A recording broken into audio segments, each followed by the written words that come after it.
بسم الله الرحمن الرحيم الحمد لله رب العالمين والصلاة والسلام على نبينا محمد وعلى آله وأصحابه وسلم تسليما مزيدا ثم أما بعد بخاطر الكرام السلام عليكم ورحمة الله وبركاته. بخاطر الكرام إن شاء الله nous allons aborder une petite réflexion بإذن الله عز وجل concernant un sujet important, et à savoir le fait que est-ce que toute personne qui prononce la ilaha illallah entrera obligatoirement يعني في الجنة. Et donc c'est une question importante puisqu'il y a des hadiths qui mentionnent cela de cette manière. Et donc, كثير من العلماء, beaucoup de nos savants nous ont dit فتبين بهذا المعنى يعني في قوله صلى الله عليه وسلم من شهد أن لا إله إلا الله صادقا من قلبه حرمه الله عز وجل على النار. Celui qui va prononcer cette parole donc de la shahada sincèrement avec son cœur, eh bien Allah subhanahu wa ta'ala va interdire à ce que le feu de l'enfer ne le touche. Donc sont sauvés les gens qui prononcent en réalité à la base cette parole. ويشهد كذلك لهذا المعنى حديث يعني معاذ رضي الله عنه عن النبي صلى الله عليه وسلم قال من كان آخر كلامه لا إله إلا الله دخل الجنة. Et donc on a une preuve de cela aussi dans un autre hadith lorsque eh bien, le prophète sallallahu alayhi wa sallam a dit celui dont sa dernière parole sera donc la shahada entrera ainsi eh bien, au paradis. Et donc les ulama qu'est-ce qu'ils nous disent?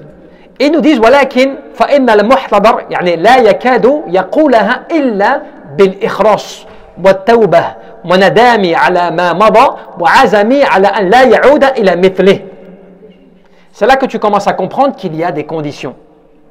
Tu commences à comprendre que le fait simplement de la prononcer et de la dire ne suffit pas, comme la plupart ou la quasi-totalité des musulmans le pensent. Toute personne qui prononce cette parole, pour eux, quelle que soit sa situation, eh bien, il est protégé de tout. Ce qui est faux, puisque on comprend qu'en réalité, cette parole, tu dois la prononcer avec sincérité, que cela doit être ta dernière parole prononcée, mais cela avec sincérité au moment où celle-ci l'a dit, où la personne l'a dite, avec un repentir et un regret des péchés que tu as commis précédemment, et la ferme conviction que tu ne voulais pas retourner dans ces péchés-là, et bien sûr la volonté du fait de te dire que tu ne te plaisais pas aussi bien sûr dans les péchés. هذا القول الخطابي في مصنف يعني له مفردي يعني في التوحيد وهو حسن. Elle disait même que cela ici notamment est ce qui a été appuyé, certifié par beaucoup d'ulama, notamment dans leurs écrits. Et la question qui est intéressante justement, qui va nous apporter plus de détails, c'est la question qui a été posée justement, cette question qui a été posée à Cheikh Ben Baz rahmatullah alayhi. Et on lui a dit من قال لا إله إلا الله دخل الجنة هل يكتفي الإنسان بقول لا إله إلا الله دون الأعمال? Est-ce que donc la personne peut être considérée comme une personne qui rentrera donc au paradis selon la base de ce hadith si elle prononce cette parole alors qu'elle ne pratique pas, qu'elle ne met pas en pratique eh bien, ce que représente cette parole? Mais qu'est-ce qu'il répond? Il dit جاء في ذلك أحاديث كثيرة. Il y a beaucoup de hadiths qui ont été rapportés. من قال لا إله إلا الله صادقا يعني صدقا من قلبه دخل الجنة وفي بعضها خالصا من قلبه وفي بعضها أمرت أن يقاتل الناس حتى يقولوا لا إله إلا الله et ainsi de suite. Donc il apporte plusieurs hadiths pour dire que effectivement beaucoup de hadiths disent celui qui attestera cette shahada eh bien il rentrera au paradis. Il dit والأحاديث كلها يفسر بعضا. Et ces hadiths, les uns par rapport aux autres, qu'est-ce qu'ils viennent faire? Ils viennent expliquer ou commenter un hadith par rapport à un autre. والمعنى أن من قال لا إله إلا الله صادقا من قلبه مخلصا لله سبحانه وتعالى وحده وأدى حقها بعمل ما أمر الله تبارك وتعالى وترك ما حرم الله عز وجل ومات على ذلك دخل الجنة وعصمه دمه وماله حال حياته إلا بحق الإسلام. Et donc là on a une explication en réalité de qu'est-ce que cela veut dire. Qu'est-ce que cela veut dire quand tu prononces cette parole? C'est pour cela que souvent, quand on a affaire en fait à des personnes qui se convertissent, on se sent, et je me sens dans l'obligation de souligner à quel point il ne suffit pas de dire La ilaha illallah. Tu prononces cette parole, tu en es convaincu sur le moment. D'accord? Mais comment montrer, comment démontrer que tu crois en Allah subhanahu wa ta'ala et que tu as obéi à son ordre si tu prononces cette parole et tu fais rien? Ni la prière, ni le jeûne, ni la zakat, ni rien. Et alors que l'être humain, il ne l'accepte même pas, fait de dunya. Il ne l'accepte même pas, fait l'amal. Donc le travail normal déjà ne l'accepte pas. C'est-à-dire que tu vas aller voir ton patron, tu lui dis, moi je suis quelqu'un, je veux me dépenser à mon travail je l'aime. Je vais faire le maximum tous les jours, même des heures supplémentaires. N'est-ce pas? Tu lui promets donc vraiment une conviction, une sincérité. Et à la fin du mois, tu n'as rien fait. Tu n'as rien fait. Lui-même n'acceptera jamais tes propos. Il te dira, mais ce que tu dis, c'est que des prétentions. C'est un mensonge. Tu dis des choses que tu ne fais même pas. Tu ne te n'appliques même pas. Tout être humain, il y a un vraiment qui est raisonnable, il sait que quand tu prononces une parole, tu te prononces un engagement, tu dis quelque chose, mais tu ne le montres pas par tes actes, tu ne le montres pas par ton comportement, tu ne le montres pas, eh bien, la personne, elle ne te prend pas au sérieux. Elle ne te prend pas comme quelqu'un de fiable, comme quelqu'un qui tient sa parole. Subhanallah. Alors, par rapport à Allah, subhanahu wa ta'ala, créateur des cieux et de la terre, le créateur des, tu vois, le Seigneur du trône immense, il nous ordonne l'adoration d'Allah Azza wa Jal en appliquant les 5 piliers qui feraient de nous des musulmans soumis. Eh bien, nous, on dit non, shahada yakfi. L'attestation de foi, elle suffit. Tu la prononces, tu es musulman. Khalas. Oui, tu es musulman parce que tu le penses, tu crois en Allah Azza wa Jal, ainsi de suite. Mais, اتفق العلماء والمسلمين ولا يختلفون يعني في هذه المسألة. Tous les savants, tous ils sont parmi tous les imams al-madahib al-arba'a, tous ils sont d'accord pour dire celui qui n'a jamais pratiqué dans sa vie mais qui a prononcé cette parole, il n'est pas musulman à la base. Parce que le prononcer sans mettre en action, il y a une contradiction énorme parce qu'on ne va pas parler des hadiths. Al-ahd baynana wa baynahum as-salat faman tarakaha faqad kafar et ainsi de suite. Il y a plein de hadiths, c'est pas le problème. C'est le problème du fait que on fait la différence entre celui qui pratique, de temps en temps il fait salat, des fois il a arrêté, il a repris, il a arrêté, des choses comme cela. Les savants ont divergé, de celui qui n'a jamais pratiqué. Juste il a prononcé, il n'a jamais pratiqué. C'est une question de mas'ala adima énorme. Et là tu comprends par rapport à cela que la véritable application de cette parole dans la vie du croyant, qu'est-ce que cela veut dire selon Cheikh Ben Baz rahmatullah alayh? Cela veut dire, et qui est l'avis que le jumhur des ulama, qui est l'avis majoritaire, prédominant des savants, qui dit celui qui prononce cette parole avec sincérité dans son cœur, avec dévotion sincère à l'égard d'Allah Azza wa Jal seul, et qui met en application ce que Allah Azza wa Jal a ordonné par ses œuvres, par ses actes, par rapport à ce que Allah a commandé, et qui délaisse ce que Allah Azza wa Jal a interdit, et qui meurt sur cela, entrera au paradis. Donc là, tu te rends compte que la clé du paradis, la ilaha illallah, elle est valable. Tu ouvres la porte du paradis avec cette clé, à condition que tu as respecté des conditions, c'est-à-dire les dents de la clé. Si tu as respecté les dents de la clé, mais si tu penses que tu as une clé multiforme, c'est-à-dire qui ouvre toutes les portes, quelle que soit la serrure, qu'elle soit renforcée ou pas renforcée, que ce soit une serrure bateau ou une serrure blindée, si tu penses qu'avec la clé comme cela, tu arrives à ouvrir toutes les portes, c'est que tu te leurres. Et Shaitan, il s'amuse avec toi. Shaitan, il te fait croire n'importe quoi. Il te fait croire pour que tu meurs sur cela. Pour que tu meurs sur une croyance à moitié bonne et à moitié avec beaucoup d'espoir. Oui, Allah Azza wa Jalla est pardonneur. Tu vois? Et donc, on te dit quoi? On te dit فَالْوَاجِبَ عَلَى جَمِيعَ الْمُسْلِمِينَ أن يتقوا الله عز وجل ويخلص له العبادة ويؤمن برسوله محمد صلى الله عليه وسلم وأنه رسول الله إلى جميع الثقلين الجن والإنس. Ça, c'est l'obligation qui incombe à chaque croyant, à tout musulman, quel qu'il soit, qui craigne Allah subhanahu wa ta'ala, qu'il soit sincère dans son adoration à l'égard d'Allah azza wa jal, et qu'il croit, bien sûr, à ses prophètes, et à son prophète Mohammed ibn Abdullah, et qu'il croit qu'il a été envoyé pour l'ensemble des créatures même, des êtres humains et des djinns.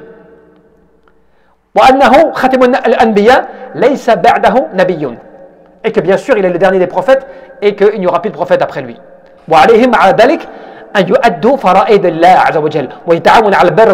Et il doit mettre en application les obligations d'Allah Azza wa Jal, et bien sûr il doit entraîner dans la piété et les bonnes œuvres. Parce que le problème, ibadallah, comment tu veux, tous les prophètes il a été ordonné une prière, par exemple. Pourquoi est-ce que la prière, elle vient tout de suite après shahada? Pourquoi, tu vois, tu prononces la shahada avec ta langue et ton cœur, sincère, et tout de suite après c'est la prière. C'est pas zakat, c'est pas ramadan, c'est pas le hajj. C'est la prière tout de suite. Parce que la prière, c'est ce qui va être mis en application tout de suite après la shahada. Par tes membres. Mieux que cela encore, de tous les piliers, quel est le pilier que tu vas appliquer tous les jours sans cesse? As-salah. Zakat, une fois dans l'année, et encore, il faut que tu sois solvable. Ramadan, une fois dans l'année. Le hajj, une fois dans la vie. La seule chose que tu appliques, même yani fi hal, même en situation d'expédition, comme à l'époque du prophète, comme c'est marqué dans le Coran, que tu es face à la mort, c'est-à-dire tu es dans une situation, eh bien, Allah Jalla fi'ala a commandé la prière d'une manière où les gens viennent se relayer, tu diminues ta prière d'une manière, tu fais de raka'a, tu repasses derrière, ainsi de suite. C'est-à-dire que même dans les situations les plus critiques, où ton cerveau ne peut pas réfléchir normalement à la prière, puisque tu es concentré, tu es face à l'ennemi, normalement tu peux pas, tu n'es pas prédisposé à faire la prière à ce moment-là. Et bien Allah Jalla fi'ala a ordonné à faire la prière à ce moment-là.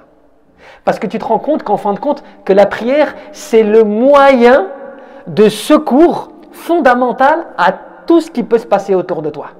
Et que dès que tu coupes ce cordon, ce câble avec Allah subhanahu wa ta'ala par la prière, tu perds tout le reste. C'est comme si quelque part, c'est pas quelque part, c'est le hadith, la prière, on sait que c'est la tête même du corps. Tu enlèves la tête, il n'y a plus de corps. On parle d'un être humain quand il y a la tête et le corps.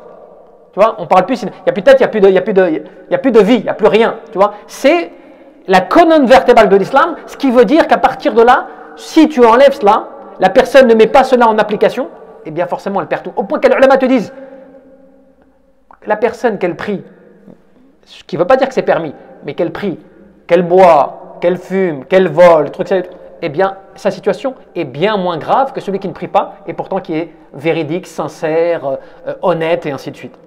Subhanallah. Pourquoi? Parce que tous les prophètes ont eu un ordre à la prière, tous, à leur communauté, la Ummah.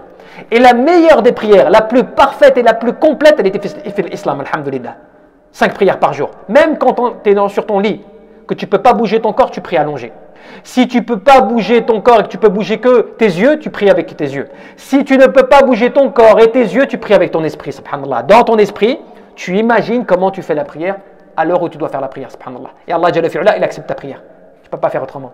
Mais ta prière, elle ne te quitte pas. Elle te quitte à partir du moment où tu n'as plus la raison. Tu n'as plus la raison, elle te quitte. Tu es irresponsable. Tu n'es plus baligh, tu n'es plus mature, c'est fini, tu as perdu, tu n'es plus aqil, tu n'as plus la raison.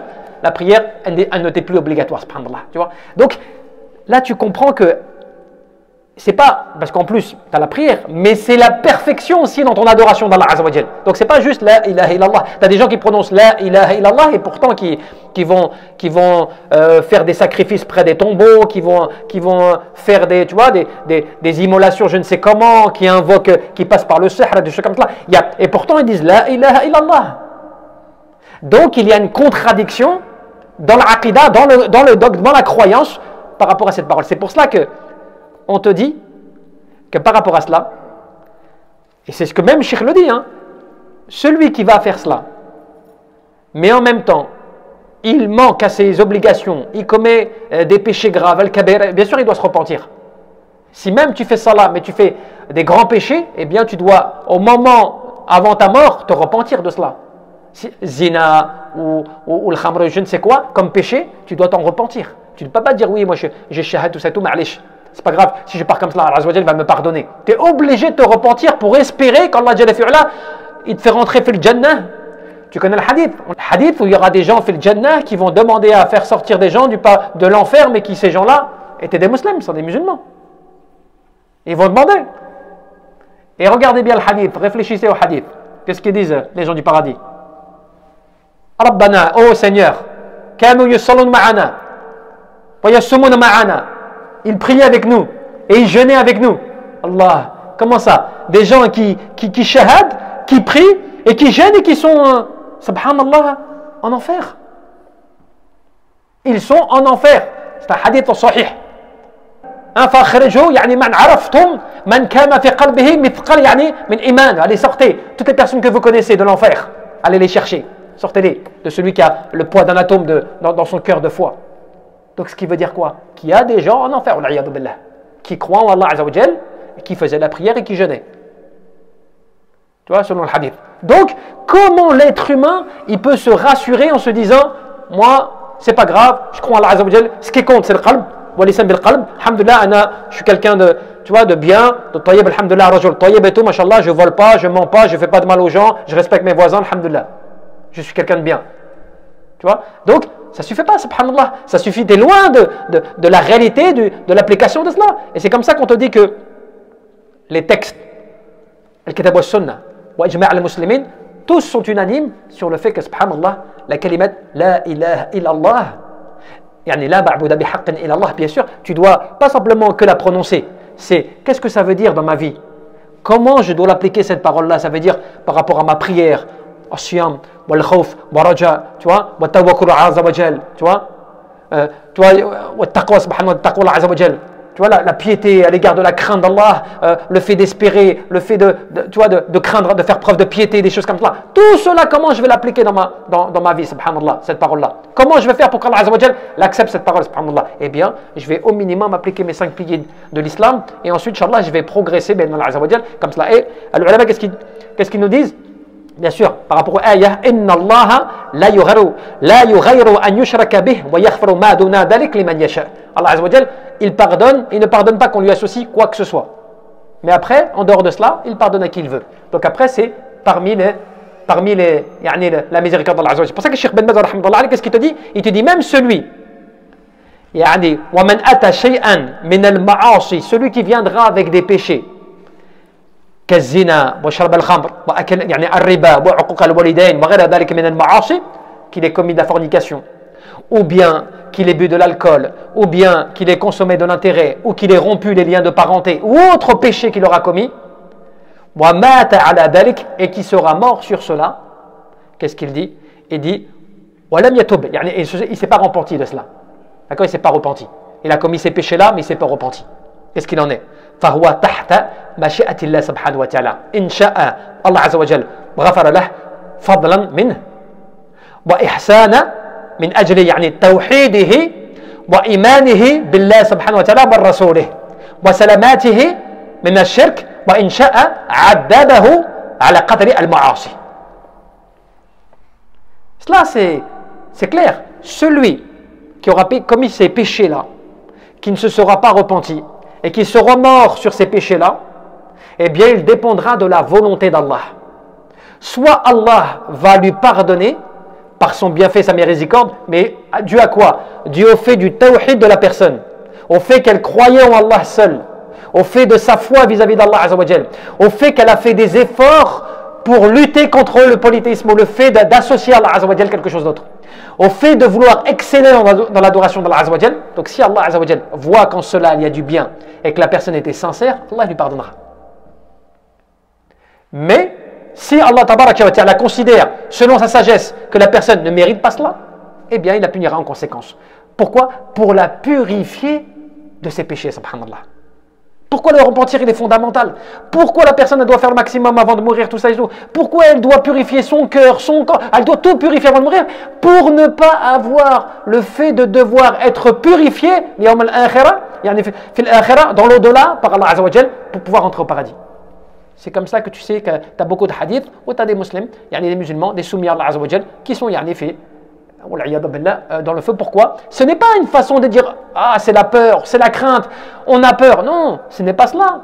C'est comme certaines personnes des fois elles disent oui mais tu vois quand tu parles de ça, ça fait un peu peur, tu vois le côté un petit peu négatif de la chose. Mais ça c'est une stratégie de shaitan. C'est shaitan qui veut te faire croire que tout ce qui va ne pas te rassurer, tout ce qui ne va pas te laisser dans ton confort, eh ben c'est désagréable. Mais justement, c'est ce qui est désagréable à attendre qui va pouvoir te sauver. Tu vois? Subhanallah adim. C'est ce qui est désagréable à rectifier en toi qui va te permettre de pouvoir profiter de ce qui va être agréable par la suite. C'est cela la différence. C'est quand tu ne sais pas et que tu crois que tu fais bien, que là, shaitan il te mène vers l'égarement et vers la perdition. Mais quand tu te mets... Rappelle-toi ce compagnon, subhanallah. Hudayfa ibn Yamin, qu'est-ce qu'il disait? Il disait tous les compagnons, la plupart, lorsqu'ils venaient interroger le prophète, il les posait des questions que sur le bien. Tout le temps, que sur le bien. Ya Rasulallah, Il disait, à chaque fois, il posait les questions sur le bien. Il fait, mais moi, je réservais mes questions uniquement sur le mal. T'as vu ou pas? Il disait, tous les compagnons avaient l'habitude de poser des questions sur le bien, mais moi, je réservais mes questions sur le mal. Et pourquoi? Il fait, de peur que le mal ne vienne me toucher. Vous voyez la compréhension de ce sahabi. Et c'est pour ça qu'on dit que les plus grands hadiths sur le fitan, tu as vu sur les troubles qui vont arriver, sur la fin des temps, sur les choses comme ça, eh bien c'est ce compagnon qui les a rapportés. La quasi-totalité des hadiths, ils émanent de lui. Parce que lui, il craignait de tomber dans des situations dont il n'aurait pas connaissance que c'est haram, ou que c'est un grand péché, ou que c'est l'égarement, ou que c'est la perdition, ou que c'est fini. Donc qu'est-ce qu'il faisait? Il interrogeait le prophète sur ce sujet. Tu vois ce que je veux dire? Et nous aujourd'hui, c'est l'axe maintenant, c'est le contraire nous, tu vois. Nous c'est le contraire, tu vois. C'est des fois quand on va demander de faire un petit rappel, par exemple, on va dire non, n'aborde pas ce sujet-là, parle pas de ceci, parle pas de cela, tu vois. De peur, parce que ça va. Je dis pas que des fois, bien sûr, il faut adapter les les maqam ou maqal. Hein, tu vas parler selon les gens que tu as en face de toi, bien sûr, tu vas adapter en conséquence, c'est pas le problème. Mais c'est pour dire que à force de, tu sais. T'as vu l'enfant quand tu le protèges, ton enfant, tu le protèges, attention ceci, attention cela, tu sais, il va toucher quelque chose, attention touche pas seul, tu le protèges de tout, mais à la fin quand tu vas un jour t'es pas là, puisqu'un jour t'es pas là, il est foutu. Il va lui arriver 15 000 trucs dans la journée et tu vas pas savoir pourquoi, parce que tu l'as tellement protégé de tout qu'il sait même pas comment lui-même se protéger si t'es pas là. Tu vois la chose, bah quelque part c'est comme ça, subhanallah, que nous on doit réagir par rapport à din, c'est-à-dire on doit, alhamdoulilah, tu vois, annoncer la bonne nouvelle, être dans les choses bonnes, ainsi de suite, mais il ne faut pas oublier l'asl, le fondement même du Coran. Wallah Jalla fi'ula, il t'annonce la bonne nouvelle et il te met en garde. T'annonces la bonne nouvelle, mais en garde. La récompense et attention à la punition, tu vois. C'est toujours l'équilibre entre les deux, tu vois. Tu vois, à chaque fois c'est attention on t'encourage mais aussi on te met en garde, attention on t'annonce la bonne nouvelle mais attention on t'avertit, tu vois, c'est pas tu vis comme ça. Al-mu'min, le croyant il est bayna yani al-khawf wa-raja, il est tout le temps entre la crainte et l'espérance, ni il est trop dans la crainte ni il est trop dans l'espérance, il est entre les deux, al-wasat, le juste milieu, tout le temps il est avec la crainte et en même temps il espère. هذا هو الله أعلم تبارك وتعالى أن يرزقنا الإخلاص في القلب والعمل والنية اللهم ربنا